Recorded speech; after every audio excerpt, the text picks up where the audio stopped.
अस्सलाम वालेकुम। Fake news buster with Fakhar Durrani में खुश आमदीद। कल वज़ीर-ए-आज़म शहबाज शरीफ ने एक तकरीब से खिताब करते हुए कहा कि नवाज शरीफ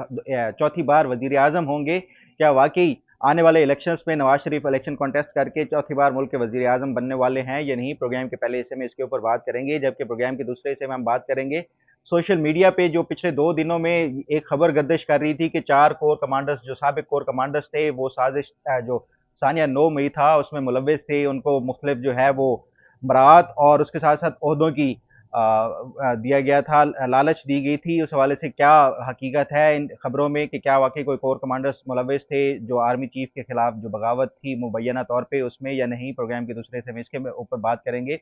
जबकि प्रोग्राम के तीसरे हिस्से में हम बात करेंगे जनरल फैज़ हमीद जो कि रिटायरमेंट के बाद भी हमेशा खबरों में इन रहे हैं। अब खबर ये है कि उनके खिलाफ आर्मी में एक इंक्वायरी की जा रही है। वो किस हवाले से इंक्वायरी की जा रही है, प्रोग्राम के तीसरे हिस्से में इसके ऊपर भी बात करेंगे।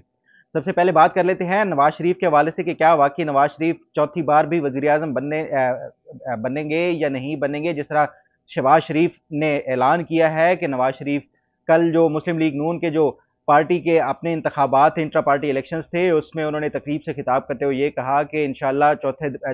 नवाज शरीफ चौथी बार भी वजीर आजम होंगे। उसका तनाजुर मैं अगर आपको बताता चलूँ, कल ही सेनेट में एक बिल पास हुआ है जिसके तहत जो आर्टिकल 62 के तहत जो भी जितनी भी कोई नाअहल होता है शख्स, वो लाइफ टाइम के लिए होता है, यानी पूरी ज़िंदगी के लिए वो इलेक्शंस के अहल नहीं होता। लेकिन कल जो लेजिस्लेशन करके इस बिल को मंजूर किया गया उसके बाद जो नाअहली की मुद्दत है वो ताहयात से ख़त्म करके उसको 5 साल तक कर दिया है। इसका मतलब है कि नवाज शरीफ जो है अब इलेक्शन लड़ने के अहल हो चुके हैं। अब ये आर्टिकल जो इलेक्शन एक्ट का 232 के तहत इसमें वो तब्दीली की गई है और ये जो ताहियात नैली का जो सिलसिला था उसको अब ख़त्म किया गया है। लेकिन मैं अगर अब इसका थोड़ा सा पस मंज़र बताऊँ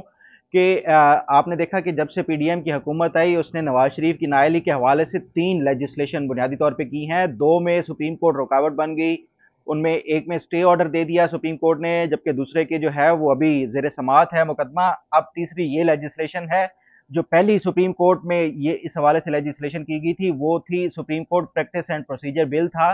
जिसके तहत जो सुप्रीम कोर्ट के जो चीफ जस्टिस थे उनको सुओ मोटो के इख्तियारात को वो कम करके जो 3 में तफवीज़ किया गया। जो 3 सीनियर तरीन सुप्रीम कोर्ट के जजेस हैं उनमें तफवीज़ किया गया है कि सिर्फ चीफ जस्टिस ही सुओ मोटो के अख्तियार नहीं होंगे, बल्कि उसके साथ साथ जो सीनियर जो प्यूनी जज है और उसके बाद जो सीनियर प्यूनी जज के साथ एक और तीसरे नंबर पे जो सीनियरिटी में है वो 3 जज मिलके ये आर्टिकल 184(3) के तहत वो करेंगे। इसका जो भी कोई सुओ मोटो नोटिस लेना होगा उस हवाले से फैसला। उसके बाद हुकूमत ने एक और लेजिस्लेशन की जिसमें जो सुप्रीम कोर्ट रिव्यू बिल था, जिसके तहत जो सुप्रीम कोर्ट के जो रिव्यू करने के हवाले से लार्जर बेंच का वो तश्कील और इस हवाले से ये जो लेजिस्लेशन की गई थी वो भी आपने देखा कि जो रियाज हनीफ राही थे, उन्होंने एक फरमाइशी पटिशन दायर की थी जिसके बाद जो चीफ जस्टिस ने एक 8 रुकनी बेंच बना दिया और ये इस हवाले से भी केस ज़ेर समाअत है। इन 2 जो पहली लेजिस्लेशन थी उसके ऊपर पीटीआई के जो अरकान थे और अपोजिशन के जो अरकान थे उन्होंने ये दावा किया था कि ये नवाज शरीफ की जो नाअहली है ताहियात उसको रिवर्स करने के लिए के हवाले से ये लेजिस्लेशन की गई है। तो उसके बाद आपने देखा कि सुप्रीम कोर्ट ने ये 2 बिल तो रोक लिए। अब फिर हुकूमत ने एक तीसरी अटेम्प्ट की है इस हवाले से और कल जो इलेक्शन एक्ट में जो 2017 का इलेक्शन एक्ट है उसमें तरमीम करके उन्होंने जो आर्टिकल 232 है क्लॉज 232 है जो इलेक्शन एक्ट की, उसमें तरमीम करते हुए जो आर्टिकल 62 के तहत जितनी भी कोई नाअहली होती है वो ताहियात थी, क्योंकि उससे पहले मुद्दत के हवाले से कोई उसके तय नहीं था। तो ये एक एम्बिगुइटी थी जो हुकूमत ने, जो मौजूदा पीडीएम की हुकूमत है उनके इत्तेहादी जमातियों ने इस एम्बिगुइटी को दूर करते हुए ये जो ताहियात नाअहली थी उसको ख़त्म करके 5 साल जो मैक्सिमम मुद्दत कर दी है नाअहली की। 5 साल का मतलब है कि जो नवाज शरीफ हैं वो अब इलेक्शन जब भी होंगे वो कॉन्टेस्ट करने के अहल हो जाते हैं, क्योंकि उनकी जो नाअहली की मुद्दत 5 साल से वो गुजार चुके हैं। अब ये जो भी इलेक्शंस आएंगे उसके बाद नवाज शरीफ जो है वो इलेक्शन लड़ने के अहल होंगे। आगे क्या सिनारियो बनता है कि कौन, ये भी आपने सुना होगा कि पीपल्स पार्टी भी इस हवाले से तगोदो में है कि जो अगले इलेक्शंस हों उसमें बिलावल भुट्टो जरदारी वजीर आजम बने, मुल्क के नए वजीर आजम। लेकिन मैं आपको याद हो मैंने एक हफ्ता पहले भी एक प्रोग्राम किया था जिसमें मैंने ये कहा कि चाहे वो पीपल्स पार्टी इलेक्शन जीत भी जाए, मैं नहीं समझता कि बिलावल भुट्टो जरदारी को जो है वो प्राइम मिनिस्टर के हवाले से आसिफ अली जरदारी मुंतखब करेंगे। اس کی ریزنز جو ہے وہ آصف علی زرداری بھی بہتر طور پہ جانتے ہیں کہ جو پاکستان کی سیاست ہے وہ بڑی بے رحم سیاست ہوتی ہے، اور اس میں یہ بلاول بھٹو زرداری کا جو سیاسی کریئر ہے وہ اس کے شروع میں ہی، آغاز میں ہی 2-3 سال کے اندر اندر اتنا بڑا رسک نہیں لیں گے کہ وہ پاکستان کے جو ٹاپ موسٹ عہدہ ہے پرائم منسٹر کا اس کے اوپر بٹھا دیں گے، کیونکہ اگر بلاول بھٹو زرداری پہلے ہی 1-2 سال میں ناکام ہو گئے تو ان کا جو پولیٹیکل کریئر ہے، اس کا جو رائز شروع ہو رہا ہے وہ شروع ہونے سے پہلے ہی ختم ہو جائے گا۔ اس لیے پیپلز پارٹی کی چاہے حکومت آتی بھی ہے تو وہ بلاول بھٹو زرداری نہیں ہوگی۔ اب دوسرا جو پولیٹیکل سیناریو ہے کہ کیا مسلم لیگ نون جو ہے وہ آنے والے الیکشنز میں جیت کر کیا مرکز میں حکومت بنا سکتی ہے، اس حوالے سے آپ نے بھی دیکھا جی یہ جو پولیٹیکل جو سیاسی گٹھ جوڑ بن رہا ہے پنجاب میں دیکھیں تو جو استحکام پاکستان پارٹی ہے اس میں گویا کہ ابھی اس طرح کے کوئی بڑے نام یا کوئی الیکٹیبلز نہیں ہے کہ وہ الیکشن جیت کے ان کے ساتھ، جو آپ نے یہ بھی سنا ہے کہ جو مسلم لیگ نون کے اراکین ہیں وہ یہ کہتے ہیں کہ استحکام پاکستان پارٹی کے ساتھ ہم جو الیکشن اتحاد کریں گے اور سیٹ ایڈجسٹمنٹ کریں گے، تو اس کے باوجود بھی میں سمجھتا ہوں کہ استحکام پارٹی جو پاکستان پارٹی ہے اس کی اتنی کوئی سیٹیں نہیں ہو سکتی کہ وہ ڈیسائسو رول ادا کر سکیں۔ مسلم لیگ نون نے اگر پنجاب میں دوبارہ سے ری گین کر لیا اور پی ٹی آئی کا ووٹر باہر نہ نکلا تو میں سمجھتا ہوں مسلم لیگ نون کے چانسز ہیں کہ جو اگلے الیکشنز ہوں اس میں یہ دوبارہ سے مرکز میں دو یا تین چاہے چھوٹی جماعتوں کے ساتھ بھی اتحاد کر کے یہ حکومت بنا سکتے ہیں، لیکن یہ وقت بتائے گا کیونکہ ابھی تو الیکشنز یہ جو موجودہ اسمبلیاں ہیں اس کو ڈیزالو کرنے کے حوالے سے بھی کوئی فیصلہ نہیں ہو سکا، لیکن جو اب میں سمجھتا ہوں کہ اگر یہ لیجسلیشن جو کل پاس ہوئی ہے جس میں نواز شریف کی نائلی کی جو مدت ہے وہ 5 سال، صرف نواز شریف ہی نہیں بلکہ کوئی بھی سیاستدان نائل ہوگا تو اس کی مدت 5 سال ہو گئی ہے، اس کے بعد اگر یہ سپریم کورٹ میں چیلنج نہیں ہوتا، چیلنج ہو بھی گیا، میں سمجھتا ہوں کہ سپریم کورٹ اس کو شاید نہ روکے جس طرح پہلی 2 لیجسلیشن کو روکا ہے۔ ان کی جو بنیادی وجہ ہے وہ یہ ہے کہ جو پہلے 2 بلز تھے وہ سپریم کورٹ سے ڈائریکٹلی ریلیٹڈ تھے، سپریم کورٹ کے ججز کے اختیارات کے حوالے سے ہو یا جو سپریم کورٹ کے جو ریویو کے حوالے سے جو اختیارات ہیں اس حوالے سے ہو، تو سپریم کورٹ ڈائریکٹلی اس سے ریلیٹ کر رہا تھا، اس وجہ سے شاید سپریم کورٹ روڑے اٹکا رہا ہے۔ موجودہ جو لیجسلیشن ہے وہ الیکشن کمیشن کی جو حدود ہیں اس کے حوالے سے ہے، تو مجھے یہ لگتا ہے کہ یہ سپریم کورٹ چاہے کوئی چیلنج کر بھی دے تو اس کو آئی ڈونٹ تھنک کہ جو ہے یہ ختم کر دے گی یا اسٹرک آف کر دے گی یا اس کے اوپر اسٹے آرڈر دے دے گی، تو یہ میرا خیال ہے سیل تھرو کر جائے گا یہ بل، اور نواز شریف کی جو مدت ہے نائلی کی وہ ختم ہو جائے گی، وہ الیکشن کنٹیسٹ کرنے کے بھی قابل ہو جائیں گے۔ آگے جو پولیٹیکل جو اتحاد بنیں گے جو الیکشنز کے حوالے سے، اور اس کے ساتھ ساتھ جو بھی اسٹیبلشمنٹ کا بھی دیکھنا ہوگا کہ ان کا جھکاؤ کس کی طرف جاتا ہے۔ میں یہ سمجھتا ہوں کہ جو موجودہ ملک کی معاشی صورتحال ہے اس میں شاید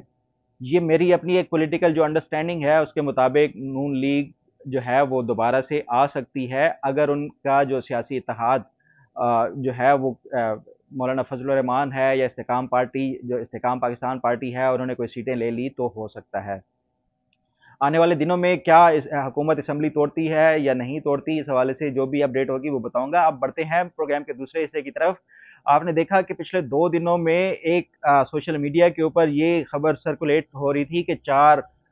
جو ریٹائرڈ کور کمانڈرز ہیں وہ ثانیہ 9 مئی کے جو واقعات ہیں اس میں ملوث تھے، اور ان کی بنیادی جو وجہ تھی وہ یہ تھی کہ جنرل عاصم منیر کا تختہ الٹ کے دوبارہ سے آرمی چیف کے حوالے سے ان کو ہٹایا جائے۔ تو اس حوالے سے یہ خبر جب سرکولیٹ ہوئی اس کے بعد کافی سارے لوگوں نے یہ بھی سوال اٹھایا کہ کیا واقعی اس طرح ہو سکتا ہے، کوئی سرونگ ملٹری کے جو چیف ہے، آرمی چیف ہے، اس کے خلاف کوئی اس طرح بغاوت ہو سکتی ہے؟ تو میں جو سمجھتا ہوں اور جتنی میری مختلف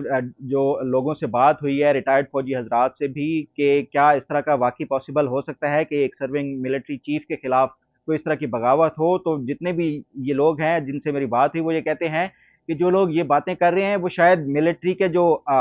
سٹرکچر ہے اس کو سمجھتے ہی نہیں ہے۔ ایک ریٹائرڈ کور کمانڈر تو دور، جو ایک سرونگ کور کمانڈر ہوتا ہے یا لیفٹیننٹ جنرل ہوتا ہے وہ بھی سوچ بھی نہیں سکتا کہ آرمی چیف کے خلاف بغاوت کر سکے، کیونکہ آرمی چیف جو ہے وہ آل ان آل ہے، وہ ود ون اسٹروک آف جو پین ہے وہ کسی کا بھی کیریئر ختم کر سکتا ہے، تو یہ سرونگ بھی اس طرح کا نہیں سوچ سکتے، تو ریٹائرڈ جو جرنیل ہیں وہ تو دور کی بات ہے۔ تو اس حوالے سے یہ جو خبریں تھیں یہ وہ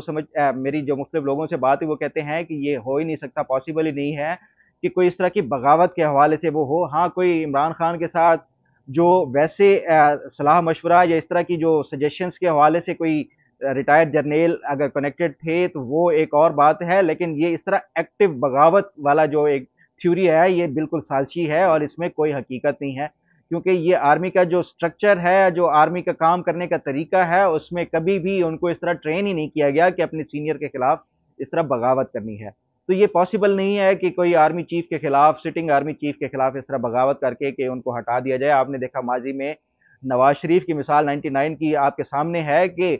नवाज शरीफ ने तो बाकायदा जो मतलब कानून के मुताबिक एक अनाउंस किया आर्मी चीफ को, लेकिन जो उस टाइम सिटिंग आर्मी चीफ था वो राजी नहीं थे, तो तमाम कोर कमांडर्स को मिला के उन्होंने वजीर आजम का अनाउंस करदा जो आर्मी चीफ था उस तक को वो काबिल कबूल नहीं था। तो ये इस तरह की जो बातें हैं ये सिर्फ साजिशी जो थ्योरीज हैं उससे ज़्यादा आगे बढ़ के नहीं है। अब बात करते हैं तीसरे पॉइंट की तरफ कि क्या जनरल जो फैज़ हमीद है जो हमेशा खबरों में इन रहते हैं, अब उनके खिलाफ क्या कोई वाकई इंक्वायरी हो रही है या नहीं हो रही। आपको याद होगा मैंने पहले भी एक प्रोग्राम में बताया आपको कि 4 से 5 अरब रुपए के इल्ज़ाम लगाया था फैसल वाडा ने कि इन्होंने जो एनसीए की 190 मिलियन डॉलर पाउंड की डील थी उसमें किकबैक्स ली हैं। अब एक और जो इन्फॉर्मेशन मिली है कि जनरल जो फैज़ हमीद है इनके इनके खिलाफ आर्मी के अंदर बाकायदा तौर पे ये इंक्वायरी हो रही है, जो उनके ऊपर इल्ज़ामात लगाए गए थे कि इन्होंने मुख्तलिफ ज़मीनों के ऊपर कब्जे किए बतौर DGISI जब वो थे। तो इस हवाले से जो इंक्वायरी बाकायदा तौर पे आर्मी के अंदर स्टार्ट हो चुकी है, उसकी क्या फाइंडिंग्स होगी और किस हद तक ये इंक्वायरी पहुंच चुकी है, अगर कोई मजीद इन्फॉर्मेशन मिलेगी तो आपसे ये भी शेयर करूंगा। उम्मीद है आपको आज का प्रोग्राम भी पसंद आएगा। अल्लाह ताला आपका हामी नासिर हो। अल्लाह हाफिज़।